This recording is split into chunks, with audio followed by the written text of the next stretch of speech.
మదనపల్లి ఘటనపై మరోసారి ఘాటుగా స్పందించారు సీఎం చంద్రబాబు నాయుడు. వినుకొండ ఘటనని దారి మళ్లించేందుకే మదనపల్లి ఫైల్స్ పేరుతో టీడీపీ ప్రభుత్వం డ్రామా చేసిందన్న జగన్ వ్యాఖ్యల్ని తప్పుబట్టారు చంద్రబాబు. మాట్లాడితే మదనపల్లిలో సబ్ కలెక్టర్ ఆఫీస్ తగలబెడితే అక్కడ ఏవైతే 22A ఫైల్స్ ఉన్నాయో అవన్నీ కూడా తగలబెట్టి డెస్ట్రాయ్ చేయాలని పరిస్థితి వస్తే దాన్ని ఎంక్వైరీ చేస్తే తప్ప, అంటే మీరు తగలబెడితే నేను కూడా మీరు చెప్పింది మీ బాబాయిని చంపి ఆత్మహత్య అంటే నేను నమ్మాలి. ఇప్పుడు మళ్ళా మనమే చంపేశామంటే అవునని మేము ఒప్పుకోవాలి.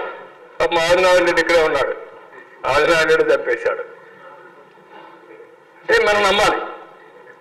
ఇప్పుడు అవన్నీ చేసిన తర్వాత ఇప్పుడు ఏమంటారు, అక్కడ ఆఫీసు మళ్ళా ఏదో అగ్ని ప్రమాదం అంట.